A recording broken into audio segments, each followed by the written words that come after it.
계속해서 갈라디아서 말씀을 함께 살펴보고 있습니다. 우리가 지난 시간에 살펴봤던 3장부터 바울은 조금 더 강력하게 어조를 높여서 톤을 높여서 자신이 갈라디아 교회에 전했던 그 복음이 결코 잘못된 것이 아닌 헛되지 않다라는 사실을 강력하게 변호하고 있습니다. 물론 바울은 처음부터 이 갈라디아 교회에 미혹하는 다른 복음이라고 말하는 사실은 복음이 아닌 것을 전하는 이들의 미혹되는 갈라디아 교회 성도들의 모습을 보면서 안타까워했고, 그래서 인사를 생략하면서까지 강하게 그들이 돌이키기를 원했던 모습을 우리가 보았죠.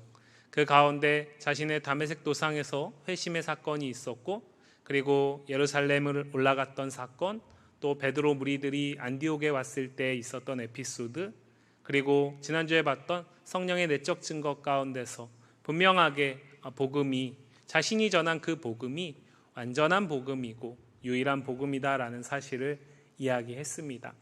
바울은 오늘은 그 자신의 복음을 변호함에 있어서 어찌 보면은 조금 무모한 시도를 하고 있습니다. 우리가 재판을 할 때에 결국에는 증인을 누구를 세우느냐, 누가 더 자신의 의견을, 자신의 주장을 뒷받침할 수 있는 증인을 내세울 수 있느냐가 재판에 상당히 중요한 부분을 차지하는데요. 그런데 이 당시에 갈라디아 교회 성도들에게 미혹하는 자들이 아마 증인으로 강력하게 내세웠을 사람이 아브라함이었을 것입니다. 우리가 아직 명확하게 딱 이것이다 라고 말하고 있진 않지만 추측컨대 추정컨대 미혹하는 자들이 갈라디아 교회 성도들에게 요구했던 율법의 행위들이라고 말하는 그것의 가장 핵심에는 할례가 있을 것을 생각해 볼 수 있습니다. 그리고 그들이 그 할례를 주장하는, 너희가 비록 예수 그리스도를 믿음으로 구원을 받았다라고 말하지만 그것은 불완전하여서 할례를 받아야 된다라는 그 주장을 가장 강력하게 뒷받침하는 증인으로 이 법정 안에, 가상의 법정 안에 내세운다면 그들은 아마 아브라함을 내세울 것입니다. 그런데 오늘 바울은 그들이 소환해서 내세운 이 증인인 아브라함을 오히려 자신의 복음을 변호하는 가장 강력한 증인으로 내세우고 있습니다. 진검승부를 한다라고 볼 수 있습니다. 이 변호의 싸움에서 이 아브라함이라는 동일한 증인을 놓고 바울이 이 싸움에서 이기지 못한다면 바울은 치명상을 입을 것이지만, 그러나 이 모험이 성공한다면 갈라디아 교회 성도들이 설레하고 있는 상황 속에서 자신이 바울에게 들었던 그 복음이 완전하고 유일하고 부족함이 없는 복음이다라는 사실을 더 강하게 붙들 수 있을 것입니다. 왜 미혹하는 자들은 이 아브라함을 가장 강력한 증인으로 내세웠을까요? 그것은 이 할례와 관계돼서 하나님께서 아브라함에게 명하신 말씀이기 때문입니다. 그러니까 바울이 유대인이기 때문에 그가 할례를 하나님이 명하지 않은 것을 지금 미혹하는 자들이 자신들의 생각을 가지고 너희에게 요구하고 있다라고 얘기할 수 없는 것이죠. 왜냐하면 분명히 바울도 할례를 받았을 것입니다.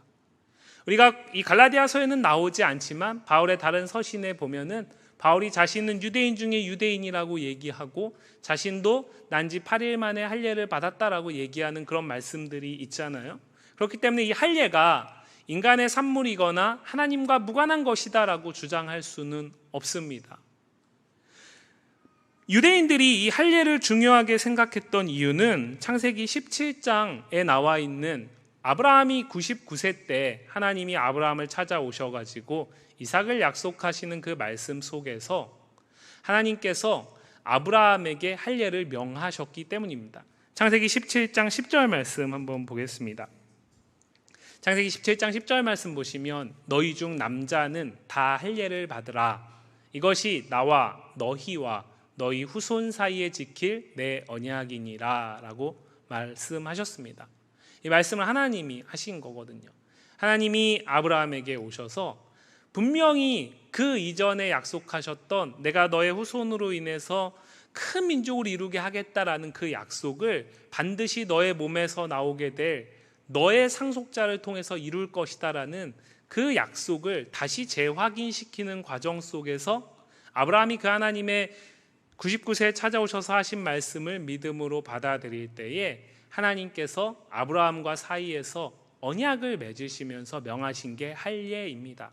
근데 이 말씀을 보시면 아브라함 너만 하라고 얘기하고 있지 않죠. 지금 아브라함 너뿐만 아니라 지금 함께 있는 아브라함의 모든 식솔들 뿐만 아니라 내가 이제 너를 통해서 큰 민족을 이루게 할 텐데 그 모든 후손들이 할례를 지키라고 얘기를 하고 있습니다. 바로 이것이 가장 강력하게 지금 갈라디아 교회 성도들을 미혹하는 무리들이 근거 구절로 삼고 있는 것이고, 그래서 이들의 가장 확실한 증인이 아브라함인 것입니다. 아마 이들은 이 구절을 가지고서 이렇게 얘기했을 것입니다. 지금 너희에게 복음이라고 전하는 그 사도 바울이 전한 복음은 우리가 어디에서 듣도 보도 못한 것일 뿐만 아니라 그가 다메섹 도상에서 예수님을 만났다라고 하는데 그거 자신이 환상 중에서 지극히 주관적인 경험 아니냐, 그리고 그 가운데서 자신이 깨달은 걸 가지고 너희에게 전하는데 사실 하나님은 우리에게 그보다 훨씬 오래전에 이러한 약속을 주셨고, 그래서 구원받은 자라면 할례는 필수라고 얘기를 했겠죠. 그리고 시간적으로 보나 역사적으로 보나 그 이방인의 배경 가운데 있는 갈라디아 교회 성도들에게 이 미혹하는 자들의 이 말은 먹혔을 것입니다. 그런데 오늘 바울은 이 아브라함을 동일하게 자신이 전한 복음의 증인으로 내세우면서 똑같이 그 오랜 시간 전에 하나님이 아브라함을 찾아오신 성경의 말씀을 근거 구절로 대고 있습니다. 미혹하는 자들은 창세기 17장을 근거 구절로 대고 있다면 바울은 그것보다 조금 더 앞에, 사실은 성경으로 보면은 몇 장이 되지 않지만 시간으로 보면은 좋기 15년은 최소한 지났을 그 앞에 훨씬 더 이전에 있었던 하나님이 아브라함을 찾아오신 사건 가운데 있었던 일을 근거 구절로 대고 있습니다. 오늘 본문 3장 6절 말씀을 한번 보시면 아브라함이 하나님을 믿음에 그것을 그에게 의로 정하셨다 함과 같으니라 라고 말을 하고 있죠. 그런데 우리가 가진 성경에 보면은 각주가 기억이라고 돼 있잖아요. 그 기억을 보시면 성경 하단에 보면 창세기 15장 6절이라고 돼 있을 것입니다. 창세기 15장 6절 말씀 한번 볼까요? 창세기 15장 6절 말씀 같이 읽습니다. 아브라함이 여호와를 믿으니 여호와께서 이를 그의 의로 여기시고. 창세기 17장에 99세 때 할례를 명하셨던 그 하나님이 사실은 그거보다 조금 훨씬 전에 몇십 년 전에 아브라함을 먼저 찾아오셨고, 그 가운데서 아브라함에게 하신 어떤 말씀들을 아브라함이 믿은 것이죠. 그래서 하나님이 그것을 의로 여겼다라고 창세기 15장 6절 말씀이 얘기하고 있는 이거를 바울은 오늘 갈라디아 교회 성도들뿐만 아니라 로마서 4장에서도 그가 믿음과 율법 사이에서 설왕설래하고 있는 이방교회 성도들에게 자신이 전한 복음이 흔들림 없는 확실한 복음이다라는 사실을 이야기할 때 언제나 이 구절을 핵심 구절로 가져오는데, 창세기 15장이 있기 이전에 14장에서 아브라함은 어떤 일을 겪었냐면 자신의 조카 롯이 어려움에 처하게 됩니다. 그래서 그 조카 롯을 구원하는데 달려가게 되죠. 그리고 하나님이 그 아브라함을 붙드셔가 아브라함이 승리하게 이끄십니다. 그리고 멜기세덱을 통해서 축복을 받게 됩니다. 그게 14장 마지막에 나옵니다. 그러고 나서 15장에서 시작하면서 하나님께서 환상 중에 찾아오세요. 아브라함을 찾아오셔서 아브라함에게 그 하나님이 처음에 이 아브라함에게 주셨던 약속이 이것이잖아요. 창세기 12장에 나오는 내가 너에게 지시할 땅으로 가라. 그리하면 너에게 내가 이렇게 복이 되게 하겠고 너로 큰 민족을 이루게 하겠고 내 이름을 창대하게 하겠고 너를 축복하는 자에게 축복하고 저주하는 자에게 저주하리라라는 약속을 시작으로 아브라함이 성경에 등장을 하는데, 그 너로 큰 민족을 이루게 하겠다라는 그 약속이 도무지 이루어질 가능성이 없어 보이는 거예요. 그래서 창세기 15장에서 그렇게 찾아오신 하나님께 아브라함이 뭐라고 묻냐면, 지금 내게 다메섹 엘리에셀이라는 아이가 있는데 이 아이가 혹시 제 상속자입니까? 라고 묻습니다. 하나님이 단호하게 아니다 라고 얘기하세요. 아니다라고 얘기하실 뿐만 아니라 내가 내 몸에서 날 자로 상속자를 삼겠다라는 약속을 재확인하십니다. 그러니까 처음에 아브라함을 부르실 때에 주셨던 그 약속을 의심할 수밖에 없는 현실적인 상황 속에서 아브라함이 지금 자신의 만약에 후대를 잇는다면 가능성이 있어 보이는 딱 한 사람, 다메섹 엘리에세, 이 아이가 혹시 내 상속자입니까? 라고 물을 때에 하나님이 아니라고 말씀하시고 나는 너에게 네 몸에서 난 소생을 가지고 내 약속을 이루겠다라는 말씀을 하세요. 그 말씀이 15장 5절까지예요. 그리고 15장 6절에서 뭐라고 얘기하십니까? 아브라함이 그것을 믿었다. 아브라함이 여호와를 믿었다라고 성경은 간략하게 얘기하고 있어요. 그럼 아브라함은 뭘 믿은 것일까요? 하나님께서 불가능한 상황 가운데 있지만 불가능한 현실 속에서 반드시 주시겠다라고 내 약속, 내가 너에게 한 약속, 그것을 너의 몸에서 날 상속자를 통해서 이루어 가실 것이다라는 그 약속, 그 말씀을 믿었다라는 거예요. 그것을 믿는 아브라함을 하나님께서 그 아브라함이 하나님의 말씀을 믿는 것을 의로 여기셨다라고 창세기 15장 6절이 얘기를 하고 있는 거죠. 그렇기 때문에 갈라디아서 본문 안에서 믿음이 먼저냐 행위가 먼저냐 믿음이 먼저냐 율법이 먼저냐의 논쟁이 목적은 아니지만 시간적으로 봤을 때도 그렇고 할례라는 행위가 있기 이전에 아브라함이 할례를 받기 이전에 아브라함은 이미 무엇으로 의롭다 여김을 받은 겁니까? 믿음으로 의롭다 여김을 받은 것입니다. 바울은 이것을 근거 구절로 대면서 사실은 네가 얘기하는 그 확실한 증인인 아브라함이 할례를 받기 이전에 하나님께서 먼저 그를 할례가 아닌 믿음으로 의롭게 여기셨다라는 거죠. 의로 여기셨다라는 거예요. 바울은 이것을 재해석하면서 오늘 본문 6절 말씀에서 그것을 그에게 의로 정하셨다라고 얘기하고 있어요. 본문 말씀을 유의해서 보셔야 합니다. 바울은 오늘 아브라함의 그 행동을, 그 믿음의 확신에 찬 행동을 하나님이 의로 여기셨다라고 얘기하는 게 아닙니다. 그러니까 아브라함이 믿었다라는 그 행위를 의로 여기신 것이 아니라 하나님의 말씀을 믿은 것, 그것을 의로 여긴 겁니다. 그러니까 비슷해 보이지만 다른 겁니다. 주어가 아브라함이 믿었다라는 행위의 방점이 찍혀 있는 게 아니라 그가 하나님을 믿었다라는 것에 있는 거예요. 그러니까 하나님의 방점이 찍혀 있는 겁니다. 그래서 하나님이 그것을 그에게 의로 정하셨다라는 거예요. 어떤 학자는 이 정하셨다라는 것을 이렇게 설명을 하고 있더라고요. 제가 계좌를 하나 만들었습니다. 계좌를 하나 만들었는데 깡통 계좌입니다. 깡통 계좌는 아무 소용이 없잖아요. 근데 깡통 계좌를 만든 다음에 제가 아버지에게 계좌를 만들었다라고 알려드렸어요. 그랬더니 아버지가 아버지 통장에 있는 잔고를 제 계좌로 바로 넣어줬어요. 그러면 이것은 더 이상 깡통 계좌가 아닌 거죠. 아브라함 자체에는 의가 없습니다. 아브라함 자체에는 의롭게 여길 만한 어떤 것이 없습니다. 그런데 그가 하나님의 약속을 믿었을 때 도무지 의롭지 않은 아브라함을 하나님이 보시고 당신의 온전하신 의를 아브라함에게 전가시키셔서 그가 의로 여겨지게 그를 의로 정하셨다라는 표현입니다.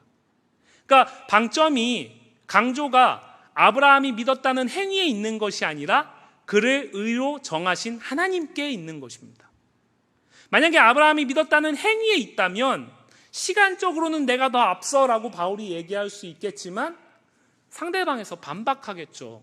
결국에는 그것도 아브라함이 하나님의 말씀에 반응한 믿음의 행위에서 기인된 것 아니냐라고 반박할 때에 말을 할 수가 없는 것입니다.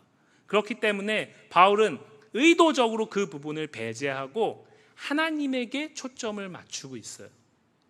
우리가 예수 그리스도를 믿음으로 구원을 얻고 우리가 죄인 되었을 때에 예수 그리스도를 믿음으로써 우리가 의롭다 여김을 받는다라는 것이 그런 것이죠. 내 안에 어떤 의로울 수 있는 가능성이 생기거나 아니면은 내가 예수 그리스도의 십자가를 내가 믿는다라는 그 행위가 하나님이 그걸 보시고 나를 의롭다 인정해 주신다라는 의미가 아니라 도무지 의와는 관계가 없는 의를 조금도 담을 수 없는 나를 하나님이 예수 그리스도를 통해서 나를 구원하신다는 그 약속을 믿음으로 받아들일 때에 그리스도의 의를 나의 의가 되게 하시는 거죠. 그래서 내가 의로 정해지는 겁니다. 그것을 오늘 바울은 6절 말씀에서 이야기하고 있습니다. 아브라함은 창세기 12장부터 25장까지 구약성경에서 등장을 하는데, 오늘 이방의 이 다른 복음을 전하는 자들은 그 가운데 자신들에게 유일한 부분을 쏙 뽑아낸 거예요.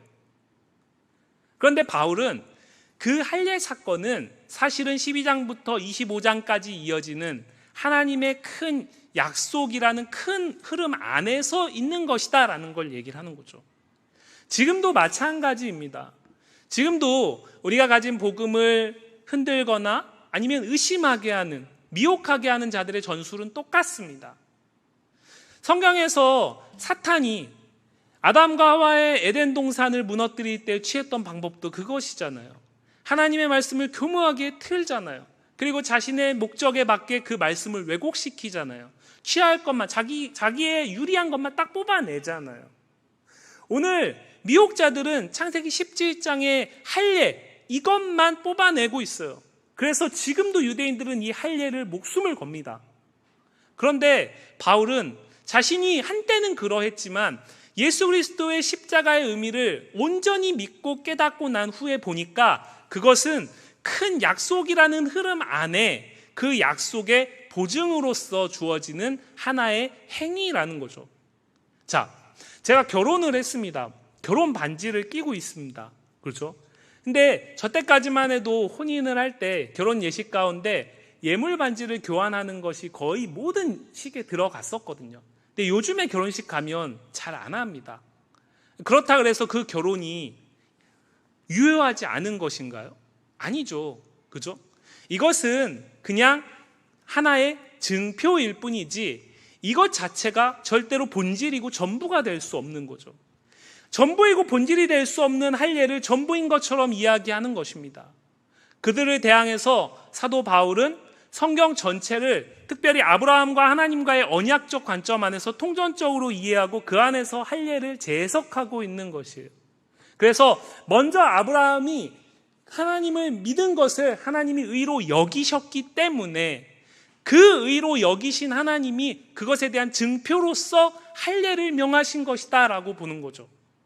그 증표가 없다 그래서 의로 여기신 것이 취소되는 것이 아닙니다. 그것을 선후관계를 먼저 잡고 있는 거예요. 그 다음에 바울은 3장 7절 말씀에 보시면 이렇게 얘기하고 있어요. 7절 말씀 같이 한번 읽어볼까요? 그런즉 믿음으로 말미암은 자들은 아브라함의 자손인 줄 알지어다. 바울은 그렇다면 진짜 아브라함의 자손이 누구냐라는 질문을 던지고 있죠. 아마 미혹하는 자들은 할례를 받아야만, 할례를 받음으로써 부족한 구원을 완벽하게 완전한 구원으로 채워나가야만, 우리와 똑같이 할례를 받아야만 너희도 비로소 아브라함의 자손이라고 이야기할 수 있어. 그래서 하나님의 나라를 상속받을 수 있고 그래서 너희의 구원은 비로소 완전해지는 거야 라고 얘기를 했겠죠. 그런데 바울은 그렇게 얘기하지 않는 거예요. 아브라함의 자손은 할례와 무관하다라는 거예요. 할례가 중요한 것이 아니라 중요한 게 무엇이다? 믿음이라는 거죠. 믿음이라는 거예요. 믿음으로 말미암은 자들이 아브라함의 자손이라는 겁니다. 이것은 내가 내 주관적으로 믿는 것이 아닙니다. 아브라함과 같은 방식으로 그 믿음 안에서 하나님께 의로 여겨지는 것과 같이 같은 방식 안에서 예수 그리스도를 믿음으로 하나님 앞에 의로 정해지는 똑같은 방식 안에 있는 자들, 그 안에서 아브라함의 자손이라고 확신하는 자들이 비로소 아브라함의 자손이다라는 얘기를 하는 겁니다. 그럼 이 얘기는 갈라디아 교회 성도들에게 이렇게 얘기하는 거죠. 너희는 내가 전한 복음을 듣고 분명하고 확실하게 성경이 말하는 그 아브라함의 자손이 되었다라는 거예요. 그 아브라함의 자손의 자격을 충분히 이미 갖추고 있다라는 것입니다. 뭔가 부족하기 때문에 그 자손이 되기 위해서 뭔가를 더 채울 필요가 없다라는 얘기를 하고 있는 겁니다.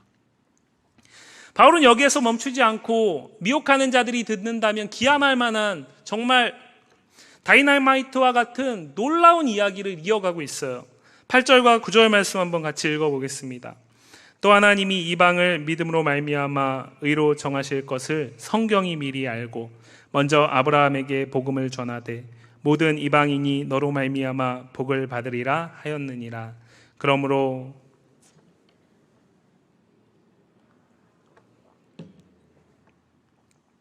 예, 8절과 9절 말씀에서 바울은 이것은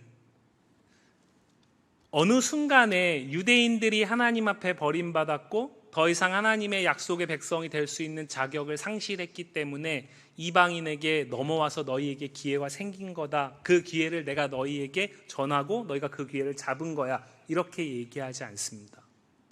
오늘 본문에서 바울은 뭐라고 얘기를 하고 있죠? 아마 그 당시에 미혹하는 자들은 그렇게 얘기했겠죠? 하나님은 처음부터 우리를 택하셨고 한 번도 우리를 버린 적이 없어. 그 증거가 할례야. 그런데 하나님이 그 가운데 일부의 기회를 너희에게도 주셨어. 처음에는 너희에겐 계획되지 않았던 것이야.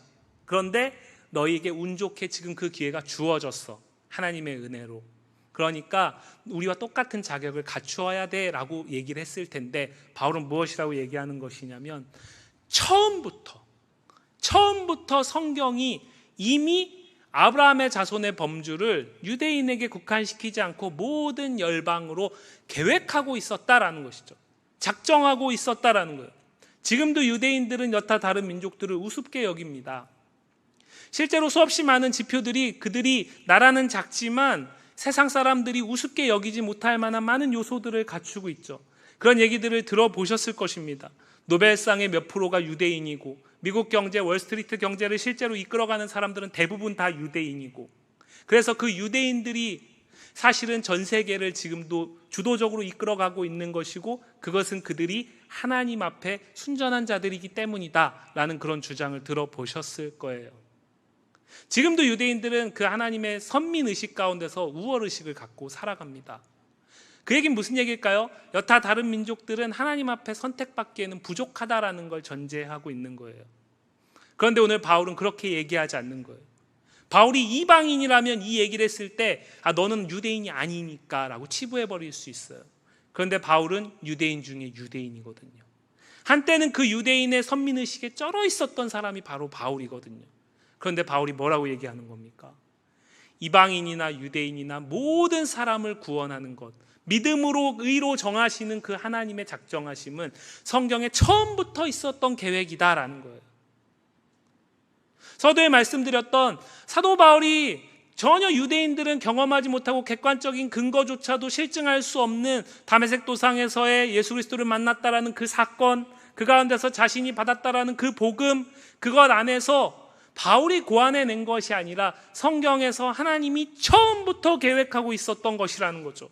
그러면은 지금 이방인들이 바울의 복음을 듣고 구원을 얻었다라는 이 사실을 믿는 것은 그들이 어떤 개인적인 확신에 있는 것이 아니라 하나님의 계획에 동참하는 것입니다.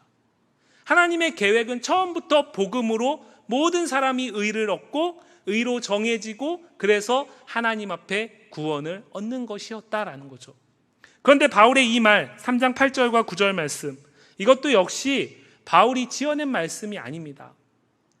구약성경 창세기에 나오는 두 구절을 바울이 섞어서 이야기하고 있는 거예요. 창세기 12장 3절 말씀 한번 볼까요? 창세기 12장 3절 말씀을 보시면 5가지를 이야기한 다음에 하나님이 뭐라고 말씀하시죠? 땅의 모든 족속이 너로 말미암아 복을 얻을 것이다. 하나님이 아브라함을 부르셨던 이유는 처음부터 무엇이었다라는 거예요? 땅의 모든 족속을 염두하고 있었다라는 거죠. 저 복이 뭘까요?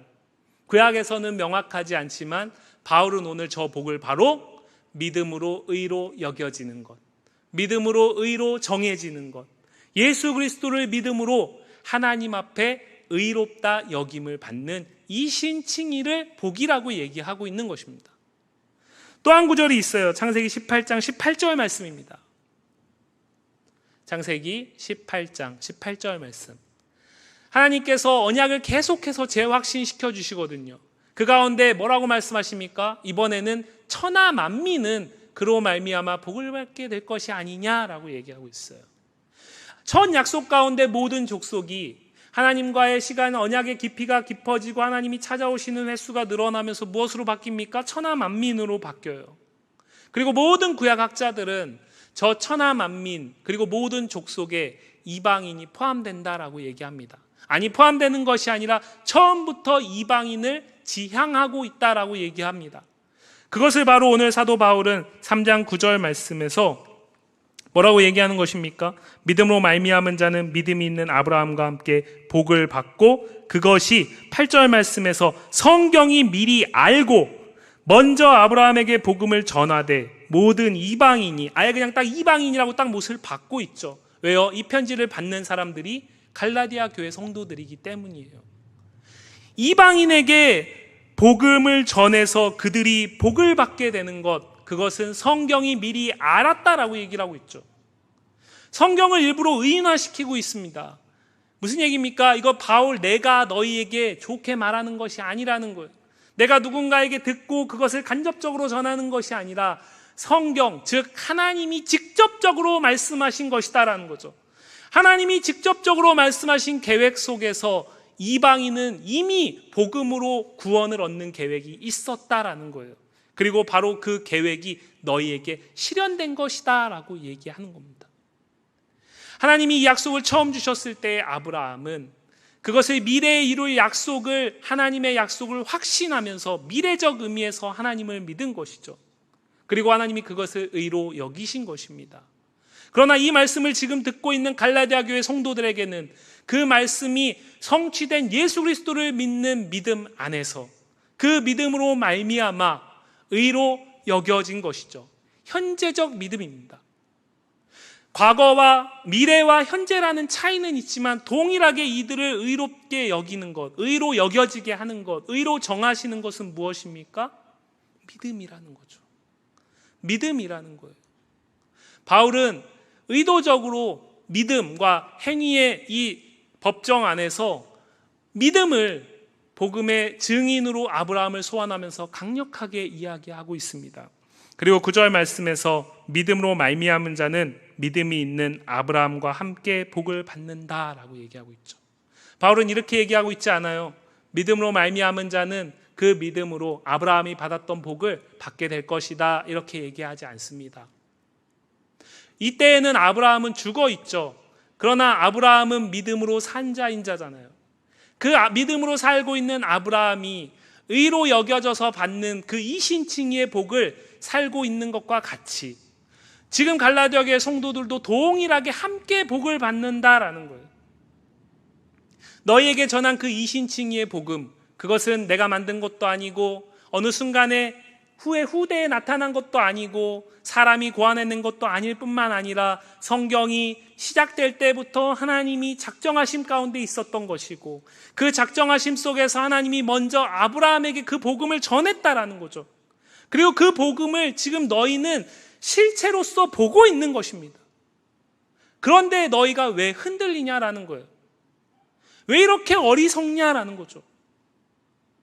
너희가 결혼 반지가 없다 그래서 결혼한 것이 무효가 되는 것이 아닌데, 왜 충분히 너희 안에서 성령이 인칠 뿐만 아니라 성경이 분명하게 증거하고 있는 이 진리가 있는데 왜 그 가운데 일부를 빼내가지고 마치 그것이 성경의 전부인 것처럼 주장하는 미혹자들의 무리에 넘어가냐라는 것입니다.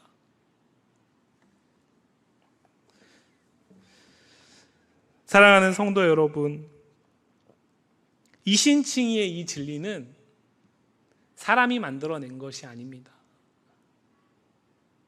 사도 바울이 그가 전하는 복음의 핵심에 이신칭의가 있습니다. 그래서 많은 사람들은 적잖이 이신칭의는 로마서 또는 갈라디아서가 전부인 것처럼 생각을 합니다.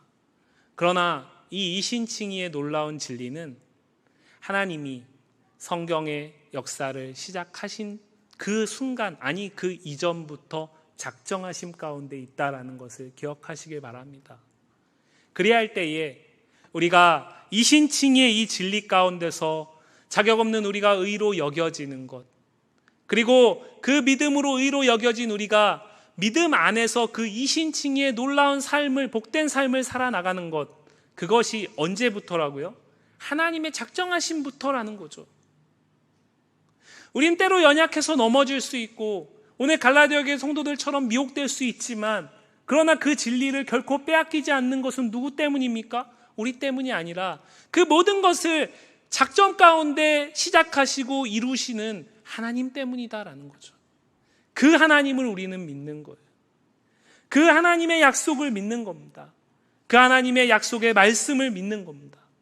그래서 그 이신칭의의 진리를 우리는 오늘도 살아내는 것입니다. 바라기는 우리 모든 성도님들과 우리 교회가 이 하나님의 놀라우신 이신칭의의 진리, 이 진리를 강하게 붙들 수 있길 원하고, 이신칭의의 진리를 오직 믿음으로, 믿음 안에서 이루고 살아가시기를 간절히 소망합니다.